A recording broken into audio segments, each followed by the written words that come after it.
দেখছিস এই দিকে তাকা। আল্লাহ তাআলার কাছে এইটা চোখ থাকতে আমার মাকে জিজ্ঞাসা করে টাকা পয়সা কিচ্ছু নাই পাওয়া এই জন্য জনি আয়না ঘরে বন্দি করে ফেলব। তোমার কি মনে হয় অন্য ছেলেদের মতন কি আমি তোমার শরীরকে ভালোবাসি? না, আমি তোমাকে ভালোবাসি। তাহলে এইদিকে কি দেখছিস এই দিকে তাকা, চোখের দিকে তাকা। হ্যালো বন্ধুরা, সবাই কেমন আছেন?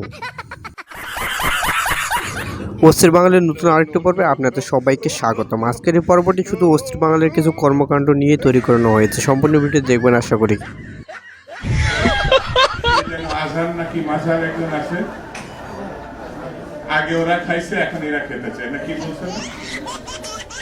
চোখ থাকতে অন্ধ বলে একটা কথা আছে, এরা সেই যাবে।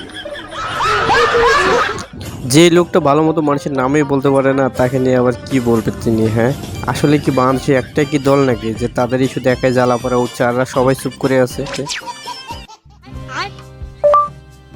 জনি সিং জনি সিং বাংলা গান, বাংলা কষ্টের গান। কি রে, কি সাজ দিলি, কি দেখতেছাস? না আসলে ওই জনি সিং এর কষ্টের গান শুনবো, ভালো লাগতেছে না বন্ধু, টাকা পয়সা কিচ্ছু নাই পাওয়া এই জন্য জনি সিং এর দু একটা গান টান শুনি, ভালো লাগতেছে না এই জন্য। ও জনি সিং আবার গান গাওয়া কবে? বাঙালিরা সবসময় ঘুরিয়ে পেঁচিয়ে কথা বলতে খুব পছন্দ করে, সবসময় রেডি থাকে যে কোনো যুদ্ধের জমায় যে কোনো সময় যে কোনো অস্ত্র দিয়ে তারা কিন্তু ঠেকাই দিবে। এটা হলো মুখের কথা। বেটারা বেশি ফাল পারিস না।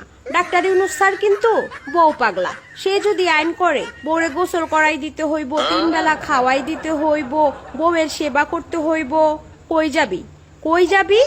ধমক দিবি বউরে, আয়না ঘরে বন্দি করে থইব, বুঝোস নাই?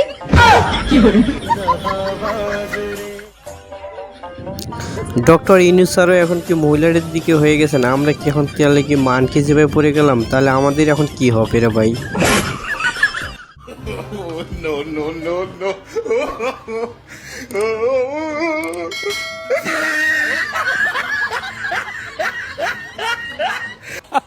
এটাই বাস্তব।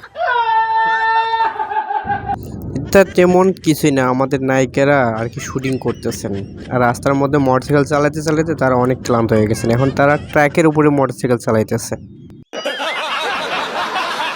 2005 সালে মৌসুমী যে বাচ্চাটাকে কোলে নিয়ে তার নিজের বাচ্চাটা আমি কিভাবে মামি আমার বয়স যখন 1 মাস ছিল ঠিক তখনই আমার মা আমাকে কোলে নিয়ে এফডিসির সামনে দিয়ে বাসায় যেতেছিল। পরবর্তীতে পরিচালক দেখে আমার মাকে জিজ্ঞাসা করে এই কিউট বাচ্চাটাকে।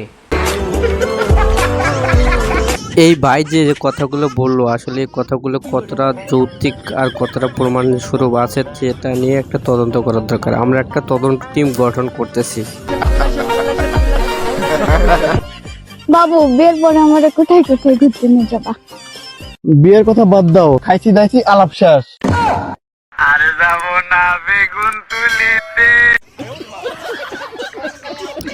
এটা হলে তো দুজনেরই ভালো হয়, অযথা বিয়ের প্যারাটা নিয়ে কোনো দোষ আছে? বিয়ে না করাটাই অনেক ভালো। বিয়ে করলে দেখা যাবে তো এরকম জ্বালা যন্ত্রণা ঘাড়ের মধ্যে উঠে বসবে। আরে কি জ্বালা!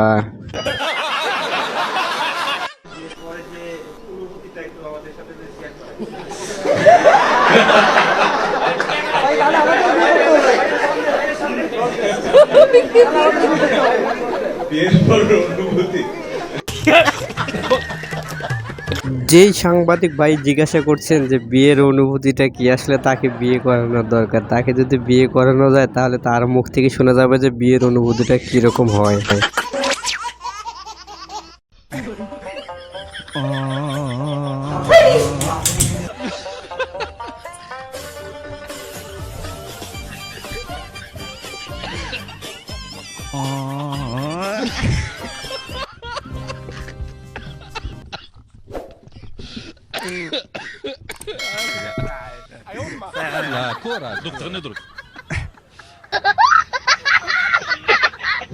ডাক্তারের এত কষ্ট করে ইঞ্জেকশন দেওয়ার কি দরকার? এই জন্য রুগী একেবারে খেয়ে ফেলছে। যাই হোক, একটু ডাক্তারের অন্তত কষ্টটা তো কমছে, তাই না? যখন এই নিউজটা দেখলাম অবশ্যই অনেক অনেক ভালো লেগেছে। আল্লাহ হ্যাঁ যখন এই নিউজটা দেখলাম অবশ্যই অনেক অনেক ভালো লেগেছে। তোকে গালি দিয়েছি। আল্লাহ হ্যাঁ অনেক খারাপ লেগেছে। আল্লাহ তালার কাছে এইটাই বলবো, আল্লাহ যাতে তাকে জান্নাত নসিব করেন। আর মানুষের একটু ভুল হতেই পারে, আবেগের বিষয়, তাই না? এতটা একটা বড় কষ্ট, এই জন্য কষ্টটা সামাল দিতে পারে না, এই জন্য আর কি ভুলভাল মুখ দিয়ে বয়ার হয়ে গেছে। এটা নিয়ে টল করার কি আছে রে ভাই? আমাকে তো ভাই 9 বছরের টাকা দিয়ে চলে গেছে।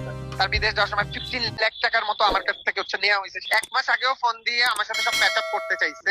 ব্রেকআপের রিজনও তাহসানই ছিল। আমার নাম আসসালামু আলাইকুম বড় ভাই। তাহসান যাকে বিয়ে করছেন রোজা, তার সঙ্গে আপনার সম্পর্কের কথা আমরা জানতে পেরেছি এবং শুনেছি লিভিং পার্টনার হিসেবে ছিলেন তিনি। সো এই ব্যাপারটা কতটা সত্য? যেটা শুনেছেন মানে কিছু রটে তো কিছু বটে। একটা মেয়ে আরেকজনের কাছে চলে যাবে, এটাই বাস্তব। মোশাররফ করিমের একটা নাটকে শুনছিলাম যে প্রেম করার থেকে নাকি মুরগি পালা অনেক ভালো, এটাই হলো বাস্তবতা। অবশ্যই এরকম ভিডিও পেতে আমার এই চ্যানেলটা সাবস্ক্রাইব করে রাখবেন, আর যারা সাবস্ক্রাইব করে রাখছেন তাদেরকে অসংখ্য ধন্যবাদ।